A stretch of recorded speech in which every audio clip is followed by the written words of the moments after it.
아파트 전기 몰래 쓰는 전기차, 전기 도둑을 잡을까 말까?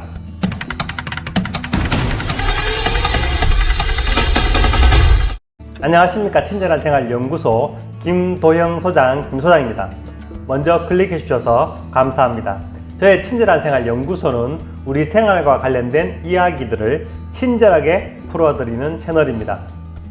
오늘의 주제는 아파트 주차장 콘센트 전기를 몰래 쓰고 있는 전기차 도둑 전기에 대한 이야기입니다.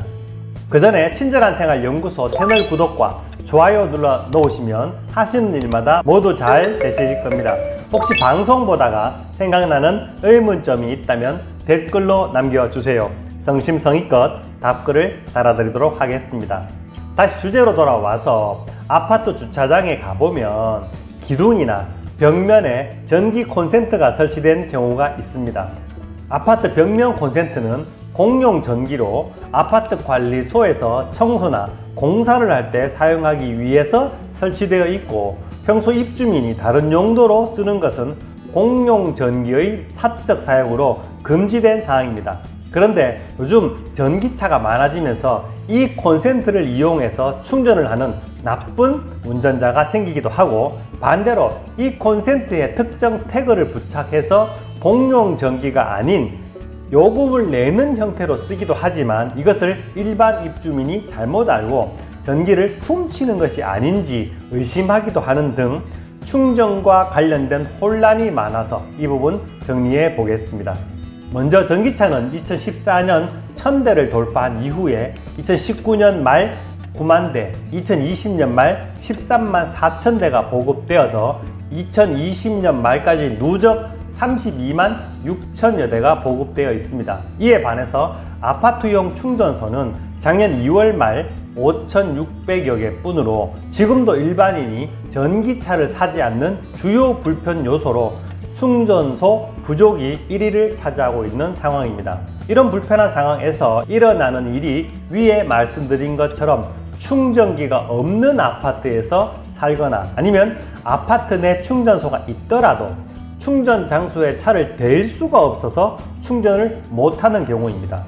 전기차를 보면 보통 전기차 전용 콘센트에서 사용할 수 있는 이동형 충전기와 비상용으로 일반 가정용 220V 콘센트에서 충전할 수 있는 비상용 충전기 두 개를 사용하게 됩니다. 이 중 비상용 충전기를 아파트 주차장 콘센트에 꼽아 충전을 하면 도전, 즉 전기 도둑이 됩니다. 설마라고 생각되시겠지만, 주차장 콘센트 전기는 아파트 공용 전기로 아파트 전체 입주민이 함께 전기료를 부담하는 전기입니다.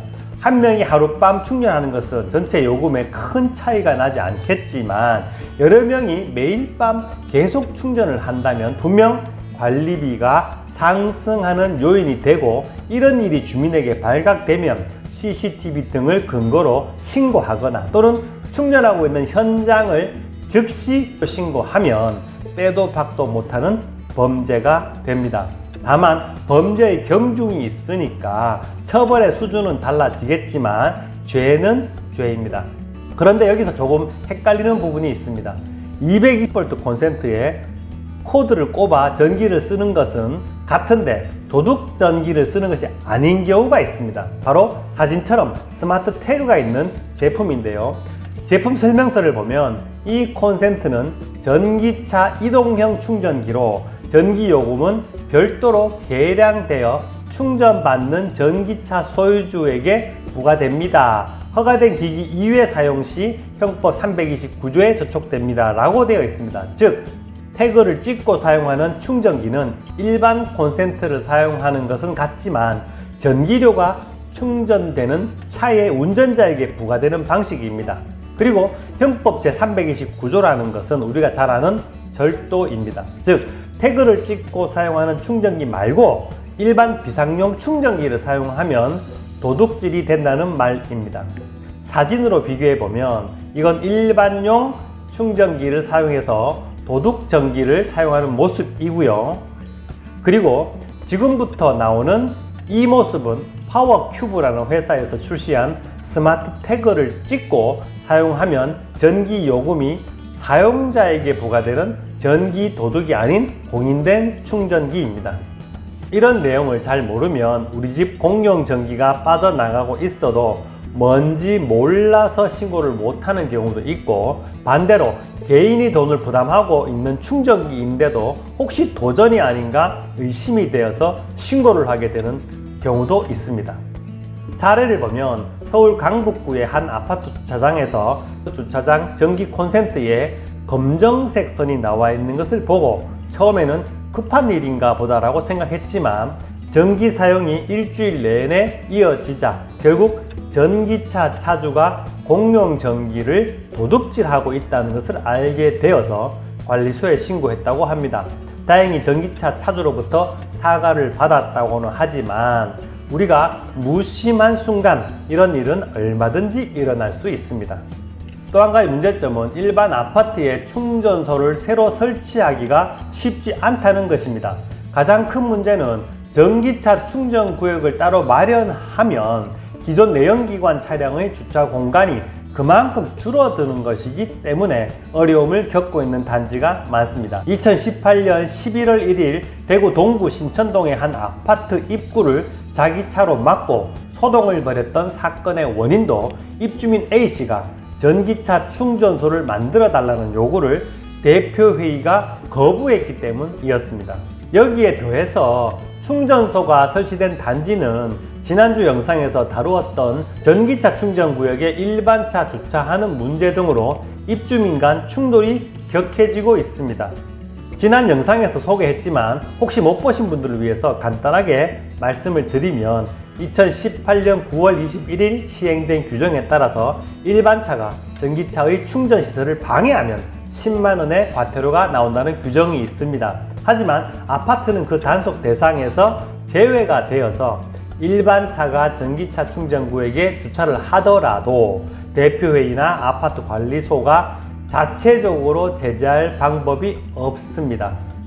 또 한 가지 갈등이 있는 것은 전기차 이용자들 간의 다툼입니다. 바로 충전이 완료되었음에도 차를 빼지 않고 계속 주차를 하여 다른 차가 충전하는 것을 방해하는 것입니다. 이 부분 또한 지난주 소개한 영상 개정 법안에 단속하는 규정이 구체화될 것 같지만 급속의 경우는 2시간 넘으면 단속한다는 것이 가능하겠지만 완속 충전의 경우는 14시간이 넘어야 과태료가 부과되기 때문에 매일 밤 주차를 독차지할 수 있는 규정입니다.